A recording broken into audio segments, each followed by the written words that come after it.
First, let's start with this case.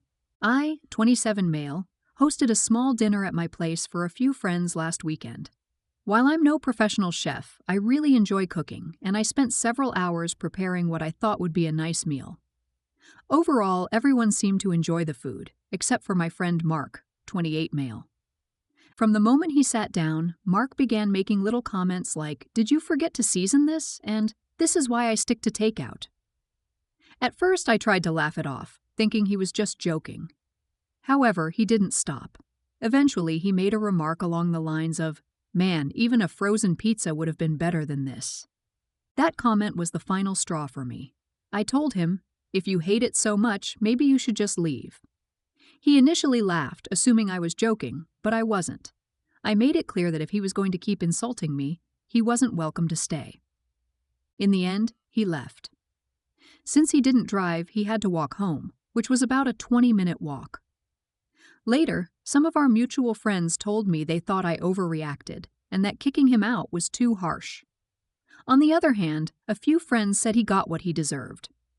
Mark texted me afterward, calling me petty and saying I had embarrassed him in front of everyone. Now I'm wondering, was I wrong for asking him to leave after the repeated comments? Let's start judging. You're not in the wrong. You didn't make him walk home. You asked him to leave because he was being rude to you in your home. He could have gotten an Uber, taken the bus, or asked one of your other friends to drive him home. Sounds like he walked on purpose to make it more dramatic and get more sympathy for a situation he put himself in. You're not in the wrong. Mark needs to look in a mirror. He was humiliating you with his comments. He chose to walk so he can play the victim. The fact your friends backed him tells me you need better friends all round. What the hell? He was rude as hell. My boyfriend's mom and dad make chronically bland food. How is it even possible to make a curry that smells like curry but tastes bland? How can one manage to make beef burgundy lack taste? What sorcery is used to make seafood pasta taste like nothing? And I always thank them profusely for the food, while doing my best to quietly season it to my taste.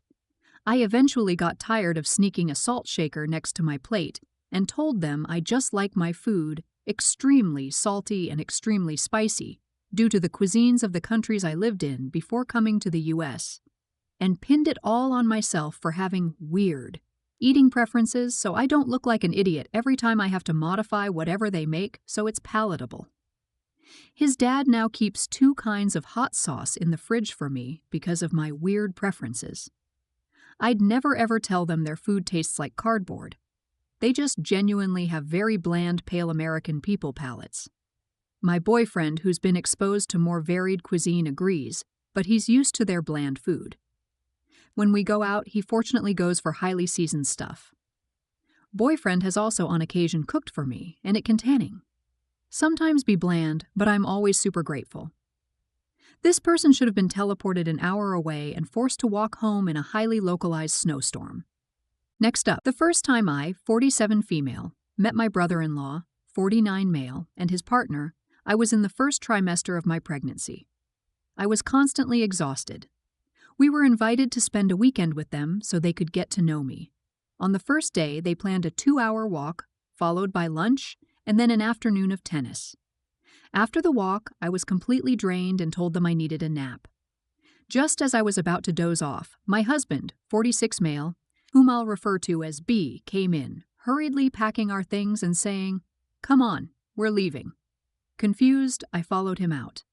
Later, B explained that we had been kicked out because my need to nap had ruined my brother-in-law's weekend.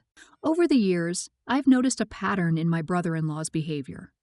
He often visits relatives on Mother's Day, but expects his mother to come to him to celebrate. He frequently makes plans for Father's Day, only to cancel at the last minute. When he sends birthday gifts to our 2 children, he expects them to call him to say thank you, rather than calling to wish them a happy birthday himself. 2 years ago, when B and I finally bought our first home, we wanted to host Christmas at our place. B texted his brother to invite him, and the response we got was, "Oh, we were going to have it at our place." There was no "thanks for the invite" or any acknowledgement of our effort.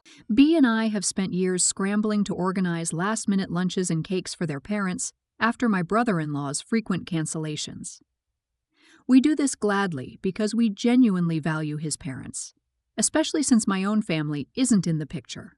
Things came to a head for me this past Father's Day. For context, our oldest son, 12M, is on the autism spectrum, and sudden changes in plans can be very upsetting for him. We had planned to meet my brother-in-law in the city for lunch. The day before, he canceled, saying he'd been sick all week and had almost been hit by a car in a parking lot. We decided to proceed with the lunch without him and called to adjust the reservation, only to discover that he had already canceled it. Fortunately, we were able to make a new booking. The next morning, B's parents visited and said they preferred to keep things local, as it's an hour's drive into the city. So we quickly organized a nice lunch with cake at our house. Unbeknownst to us, our son, upset by the sudden change, sent my brother-in-law a message expressing how disappointed and hurt he was by the cancellation. During lunch, BIL called, but my father-in-law shook his head and told us not to answer. Shortly afterward, B received a text from BIL, angrily asking how we could allow our child to send him such a message. I responded, explaining that our son is an individual with his own feelings and the right to express them. I also asked that he not contact us for a while, as the situation had become too tense. BIL then sent B a message saying, "I guess I can't talk to my only brother anymore," without addressing anything I had said. Frustrated by his lack of accountability and the impact his behavior was having on our family, especially our son, I snapped. I messaged him, telling him to stop acting like a toddler and that he was nearly 50 years old and needed to grow up. Since then, B has been excluded from family events, while BIL continues to be included. This feels incredibly unfair, especially given that B has always tried to keep the peace. Now I'm left wondering, am I in the wrong for standing up to my brother-in-law and supporting my son? Let's start judging. Everyone sucks. Instead of letting your husband deal with his brother, after the Father's Day lunch with your in-laws had ended and after you'd calmed down, you intervened and responded to a message that wasn't even for you. Furthermore, you escalated things needlessly. It seems as if 12 or more years of pent-up anger and frustration with him were allowed to come out in that moment. Your husband needs to put on his big boy pants and talk to his older brother and to his parents. He needs to set some boundaries. Your BIL seems quite disrespectful of everyone, as evidenced by his last-minute cancellations on family events. I will grant him that canceling on Father's Day is acceptable, since, as you note, he had been sick, and it makes sense of trying to protect one's elderly parents from whatever he had. However, his canceling with the restaurant without consulting with everyone else is a bit much. By the way, I don't see why your BL needs to call your children to wish them happy birthday. A call would be nice, but the gift conveys the wish. What is more, receiving a thank you from a gift recipient is basic politeness. As I've said to my own children and nieces and nephews, a thank you shows gratitude and greases the wheels for the next round of gift giving. Everyone sucks. Getting major unreliable narrator vibes here. I suspect there is more to the story that you have left out to paint yourself in the best light. I doubt the story about the walk in tennis really went down how you said. Also, you seem to have some unreasonable expectations, like your BL sends a gift and somehow you're upset with him for not also calling. Do you not understand how gifts work? And finally, why did you see the need to respond to a text message that wasn't even directed at you? Reading between the lines, it seems like you are 80% of the problem, and BIL is 20%, seconding the unreliable narrator comment. It seems at the least a bit of a red flag that you call all of BIL's reasonings needs BS. But excuse your sons as he is on the spectrum. As an aside, I am so very tired of parents dropping this line and expecting 100% acquiescence compliance. I agree that we should all have some more grace for a teen with special needs than for an inconsiderate 50-year-old. But your grace for me, but not for thee. Framing is usually indicative of some narcissism or bad acting. Also, you're looking for approval for popping off an angry escalatory text re an exchange that you weren't party to. No matter what your perceived justification for doing so is, that usually puts us in the wrong, speaking from personal experience. Fact is, people who have shown time and again who they are, particularly in a fashion of which you disapprove, are incredibly unlikely to suddenly see your POV. That is trebly true when you are coming at them, so to speak, your text. Appealing to the rest of the family or to Reddit doesn't seem like it's solving much. If you want to clear the air, your husband, not you, should really explain that. While BAL thinks his behavior has been normal, it has had a growing, cumulative effect that leaves your fam feeling disrespected, overlooked, and unappreciated. 2 more thoughts. 1. If what you've said here is accurate, I might not hold out too much hope for this convo, but would still encourage your husband to open the discussion, just in case. 2. Your position in that convo would be greatly strengthened if both you and your son apologize for your messages. Life. People, good luck. I do hope you are able to rectify this. Life is short and people are what matter. Next up, I'm Black and my husband is white. He has a sister who has a 3-year-old daughter. My niece loves spending time with me, and while she can be a handful, I enjoy hanging out with her. Since my sister-in-law occasionally needs a break, I often take my niece out on my own. My husband doesn't really connect with kids, so it's usually just the 2 of us. Recently, I took my niece to a children's play area at a mall. That day, she was being more of a handful than usual, defiant and full of energy. I believe in giving kids 2 warnings, followed by consequences if they don't listen. After repeatedly running away from me and refusing to stop, I told her it was time to leave. Normally, she cooperates, but this time, she had a complete meltdown. Fueled by energy and grape juice, she threw a huge tantrum, so I had to carry her out. She wasn't screaming in a way that suggested danger. It was more of a clear, "No, I want to stay and play" type of tantrum. However, for someone unfamiliar with her, it might not have been as obvious. As we were leaving, a woman stopped us and asked if everything was okay. I smiled and reassured her that it was fine, explaining that we were heading home for a nap. She then got in my face and asked, "Do you know this child?" Since I was already dealing with a fussy toddler, I simply said yes and tried to walk around her. She insisted, "You're not leaving until you prove you know that child." I told her that everything was fine, mentioned we were related, and even joked that my niece was acting a bit difficult. The woman responded, "No mother would ever say that about her kid." At that point, I was losing patience. I told her I didn't need to prove anything to her and that I was leaving with my niece. The woman then ran to security, shouting that a child was being kidnapped. Security arrived, followed by the police. I explained the situation calmly to the officers, and when they asked my niece who I was, she immediately responded, "Auntie, my name." I also showed them some pictures of us together in different settings to confirm our relationship. The officers apologized and security reprimanded the woman. The whole ordeal was incredibly frustrating, but it was finally over. I later learned that the woman works somewhere in the complex, though not at the play area where the incident occurred. I'm now considering reporting her behavior to her employer. She had been watching us interact for at least 30 minutes before stepping in, so it's not as if I looked like a stranger to my niece.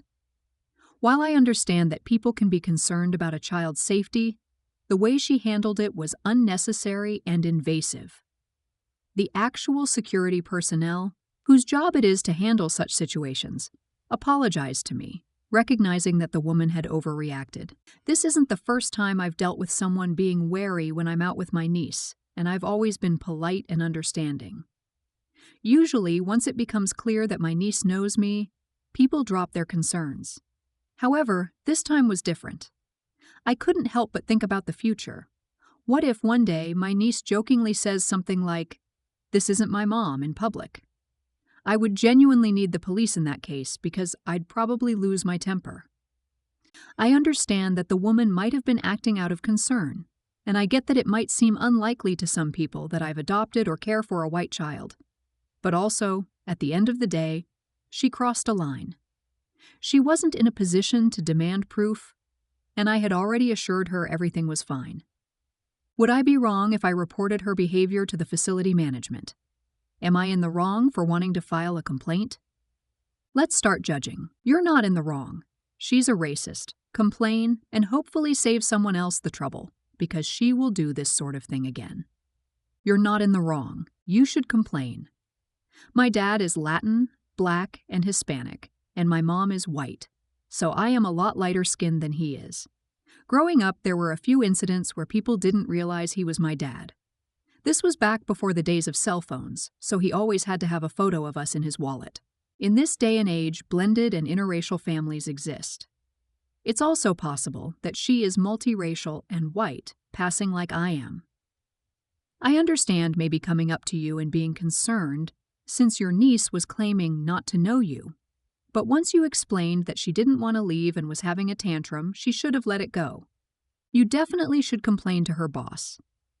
Given the political climate of white people calling the police on black people for doing mundane things, I think you should definitely make a complaint with the facility and even possibly the authorities. Tying up 911 for non-emergencies is ridiculous. Maybe her boss will give her some sensitivity training. You're not in the wrong. I'd report her. That look at it from a different angle. That nonsense is dangerous. I don't know what area you live in, but where I'm from, people get in all kinds of trouble with stuff like this. Next up, I had my first baby via an emergency cesarean. While the baby was perfectly fine, the experience was traumatic for me. I was overwhelmed with emotions and hormones, and it took months before I stopped crying constantly. I wasn't sad or upset. I just couldn't seem to stop the tears. The combination of a difficult birth, fluctuating hormones, and feeling like I had to play host left me completely drained. My mother-in-law came to stay with us for 10 days after the birth, thinking she was helping, but her presence didn't ease things for me. She only cooked one meal during her stay, and she made various comments that added to my stress. For instance, when she offered to take the washing off the line, I asked if she could hold the baby instead so I could handle it. She responded by asking if her folding wasn't good enough. Moments like that, while seemingly small, were difficult for me as a first-time mother navigating exhaustion and recovery. It wasn't the support I truly needed. I'm now expecting my second baby in June, and it's very likely that I'll need another cesarean, something I'm still trying to come to terms with emotionally. My mother-in-law wants to visit in July, but I've asked if she can wait until September. I realize this means she won't get to see her grandkids as soon as she'd like, but I feel I need more time to recover and adjust before having guests. The timing I've suggested also works better for us, as my husband and I both work in schools, and September falls during our holiday break. My mother-in-law would prefer to visit in July when we aren't working, but for my own well-being, I believe September would be a better time. Am I wrong for prioritizing my potential recovery and mental health over her desire to visit sooner? Let's start judging. You're not in the wrong at all. Your health and well-being come first, especially after a traumatic birth. It's totally fair to ask for the space you need to recover and bond with your baby without added pressure. Your IL will understand, even if it means waiting a bit longer to visit. You've got every right to prioritize yourself. You're not in the wrong. You're the one going through a major medical experience. You're the one healing. You and your husband are the ones bonding with new baby. Your timeline. Don't you ask her not to come. Your husband needs to be the one to tell her he wants her to visit in September. You're not in the wrong. Your PP needs matter more than her feelings. And another consideration that you didn't have before is now you have a big kid who is going to be adjusting to a new sibling. And that's always an adjustment for said sibling and parents to navigate. If grandma comes later, it'll give the big kid something to look forward to, and will give everyone a few months to adjust to a good cadence.